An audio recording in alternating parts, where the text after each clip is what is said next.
menjelaskan tentang pengertian dari investasi. Investasi berasal dari kata invest yang berarti menanam atau menginvestasikan uang atau modal. Istilah investasi merupakan istilah yang populer dalam dunia usaha. Sedangkan istilah penanam modal lazim digunakan dalam perundang-undangan. Namun, pada dasarnya, kedua istilah tersebut mempunyai pengertian yang sama, sehingga terkadang digunakan secara interchangeable. Secara umum, investasi atau penanam modal dapat diartikan sebagai suatu kegiatan yang dilakukan baik oleh orang pribadi maupun badan hukum dalam upaya untuk meningkatkan dan mempertahankan nilai modalnya, baik berbentuk uang tunai, peralatan, aset tidak bergerak, hak atas kekayaan intelektual maupun keahlian. Selanjutnya, jenis dan bentuk penanam modal. Pertama, penanam modal langsung, dikenal juga sebagai penanam modal jangka panjang. Yang kedua, penanam modal tidak langsung, dikenal sebagai portfolio investment yang pada umumnya merupakan penanam modal jangka pendek. Selanjutnya, di sini ada unsur penting investasi. Terbagi menjadi dua. Yang pertama, adanya motif meningkatkan atau mempertahankan nilai modal. Yang kedua, modal bisa berupa tangible, dapat dilihat dan diraba, contohnya seperti uang, alat, aset, dan fisik. Dan intangible, tidak bisa diraba, keahlian, jaringan, dan pengetahuan. Pengertian manajemen risiko investasi adalah proses identifikasi, analisis, dan pengendalian terhadap potensi kerugian atau ketidakpastian yang dapat mempengaruhi hasil dari suatu investasi. Tujuan utamanya adalah meminimalkan dampak negatif dari resiko dan memaksimalkan keuntungan dengan tetap mempertimbangkannya tingkat resiko yang dapat diterima investor. Baik, di sini saya akan menyebutkan unsur-unsur dalam manajemen risiko. Yang pertama adalah identifikasi risiko, yang kedua analisis dan pengukuran risiko, yang ketiga strategi pengendalian risiko, dan yang terakhir monitoring dan evaluasi. Di sini saya akan menjelaskan jenis dan bentuk penanaman modal. Yang pertama itu ada penanaman modal langsung atau direct investment, dikenal juga sebagai penanaman modal jangka panjang, terkait dengan keterlibatan langsung pemilik modal dalam pengelolaan usaha. Bentuknya bisa berupa 1. Mendirikan perusahaan patungan, kedua kerjasama operasi, ketiga konversi pinjaman menjadi penyertaan saham, dan yang terakhir pemberian bantuan teknis atau manajerial, lisensi, dan lain-lain. Dan yang kedua ini adalah penanaman modal tidak langsung atau bisa disebut indirect investment, dikenal sebagai portfolio investment atau penanaman modal jangka pendek, melibatkan transaksi jual beli saham dan mata uang di pasar modal atau pasar uang. Biasanya dilakukan untuk jangka waktu singkat dan tergantung fluktuasi nilai. Dan ini saya akan menjelaskan unsur risiko dan return dalam manajemen risiko investasi. Yang pertama itu adalah risiko atau risk, merupakan potensi kerugian atau ketidakpastian hasil dari suatu investasi. Risiko bisa disebabkan oleh banyak faktor seperti kondisi pasar, inflasi, suku bunga, dan faktor internal perusahaan. Prinsip utamanya yaitu semakin tinggi risiko, semakin besar potensi kerugian, tetapi juga semakin besar peluang keuntungan.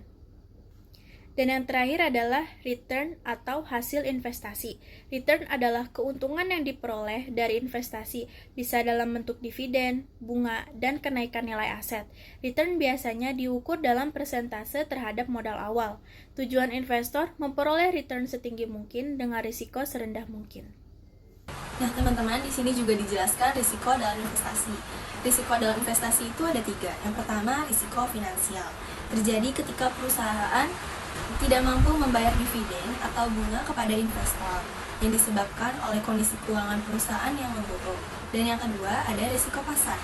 Penurunan nilai investasi akibat fluktuasi harga di pasar biasanya dipengaruhi oleh inflasi, kebijakan pemerintah, atau kondisi ekonomi global. Yang ketiga, ada risiko psikologis. Risiko yang timbul karena keputusan investor yang dipengaruhi oleh emosi seperti terlalu optimis saat pasar naik atau panik saat pasar turun.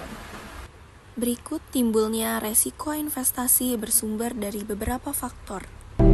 Pertama, risiko tingkat bunga, terutama jika terjadi beli disebabkan inflasi. Ketiga, risiko berendibul, tren pasar turun atau naik. Keempat, risiko manajemen, kesalahan atau kekeliruan dalam pengelola. Kelima, risiko kegagalan, keuangan perusahaan ke arah kapelitan. Timbulnya risiko investasi bersumber dari beberapa faktor. Menurut Kamarudin Ahmad, risiko tersebut antara lain ada risiko ekuiditas, kesulitan pencarian atau pelepasan aktiva, risiko penarikan, kemungkinan pembeli kembali aset atau surat berharga oleh emiten, risiko konversi, keharusan penukaran aktiva, risiko politik, baik internasional maupun nasional, risiko industri, munculnya saingan produk homogen. Di sini juga dijelaskan tipe-tipe investor terhadap risiko. Yang pertama ada risk seeker atau menyukai risiko tinggi demi peluang mendapatkan return besar.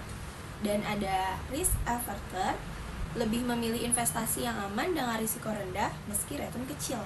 Dan ketiga ada risk indifferent, netral terhadap risiko, fokus pada hasil tanpa terlalu mempertimbangkan tingkat risikonya.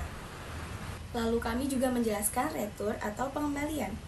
Seseorang memutuskan untuk melakukan investasi dengan harapan bahwa akan memperoleh uang yang lebih banyak dibandingkan dengan jumlah uang yang dikeluarkan hari ini. Selisih antara jumlah uang yang dikeluarkan hari ini dengan jumlah yang akan diperoleh di akhir periode investasi disebut pengembalian atau return. Pengembalian atas investasi atau return of investment atau ROI atau disebut juga tingkat pengembalian. Selanjutnya ada contoh soal. Mari kita simak bersama. Adik meminjam uang sebesar $15.000 untuk membeli sebuah motor klasik. Dan setelah diperbaiki, motor tersebut akan dijual kembali. Ketika motor itu terjual dengan harga $30.000, dia akan mengembalikan uang pinjaman kepada kakak ditambah laba $15.000 dibagi 2. Dengan demikian, kakak akan memperoleh $15.000 ditambah $7.500 atau sebesar $22.500. Karena $7.500 adalah setengah dari $15.000 atau laba yang didapat. Maka hal ini berarti untuk setiap dolar yang Anda keluarkan akan memperoleh 50 sen atau setengah dolar. Dengan demikian, ROI adalah 50%. Rumus yang dapat digunakan untuk menghitung pengembalian investasi: jumlah uang yang diterima di akhir periode yang merupakan kekayaan akhir atau A, investasi di awal disebut kekayaan awal atau B, bila mengurangi B dari A akan mendapat pengembalian. Dapat dihitung nilai ROI dengan menggunakan rumus berikut. A dikurang B dibagi B dikali 100% sama dengan ROI. 22.500 dikurang 15.000 dibagi 15.000 dikali 100% sama dengan 0,5 dikali 100% sama dengan 50%. Selanjutnya ada strategi manajemen risiko.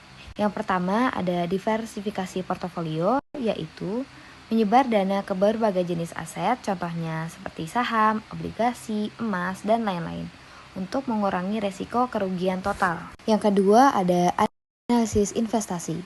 Melakukan riset mendalam terhadap perusahaan, pasar, dan kondisi ekonomi sebelum berinvestasi. Yang ketiga ada hedging atau lindungi nilai.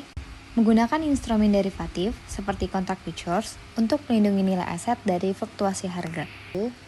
Tujuan manajemen risiko ini dapat dicapai melalui penerapan kerangka kerja manajemen risiko yang baik, yang terdiri dari kebijakan dan prosedur manajemen risiko yang komprehensif, struktur organisasi yang tepat, proses manajemen risiko yang memadai, dan infrastruktur pendukung terkait sistem sumber daya teknologi informasi. Kesimpulannya, manajemen risiko investasi sangat penting untuk meminimalkan potensi kerugian dan memaksimalkan pengembalian atau return. Dengan mengenali berbagai jenis risiko seperti risiko pasar, finansial, psikologis, hingga politik, investor dapat menyusun strategi yang tepat sesuai dengan profil risikonya.